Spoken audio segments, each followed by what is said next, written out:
Good morning, sports racers. It's Wednesday, May 24th. Tomorrow is the 50th installment of the show, and knowledge reminds us that because our society has chosen base 10, we place arbitrary value in its multiples. This is something from the comments. Sadly writes, I'm missing how much I used to love this show. Too bad the comments have become more important than the content. Yeah, me too. I remember back when I didn't even know who you were. I miss those days. Why does everything have to change? I wish it just all would stay the same. I don't get this comments game. Why does everything have to change? Remember when I would tuck you in, kiss your head and then your chin? You'd fall asleep with a big fat grin. Why does everything have to change? And now we're in the adolescent years, gangly legs and pointy ears. Growing up ain't nothing to fear, and some things are gonna change.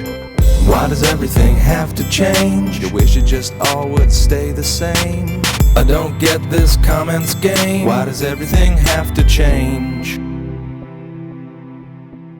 You know, someday you and I are gonna die, and this place we call home will get torn to the ground to make way for a new pair of lives. But until then, let's have some fun. Former Enron chairman Kenneth Lay admitted that he didn't comply with federal law when he bought stock with loans that weren't approved for that purpose. He said, quote, "There's no doubt we did not fully comply with the provisions," adding, quote, "It was not my intent to defraud the banks." Lay faces up to 30 years in prison for each of 4 counts of fraud and making false statements, and if convicted, the American public will get the right to publicly call him a douchebag. Kenny Boy might not have been sticking to the law based on an example set by his close friend.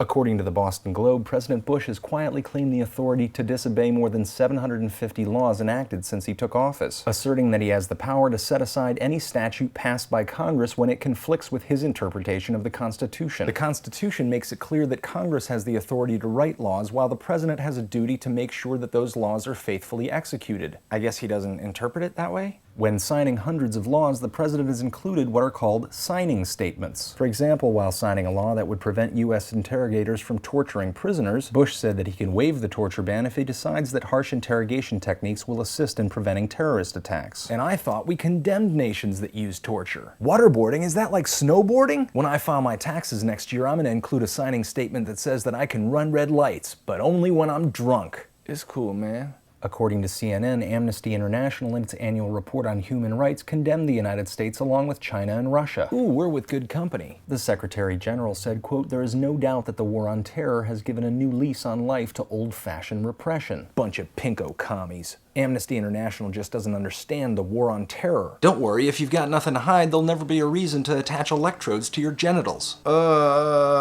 This is Zefrank thinking, so you don't have to. Bzzz.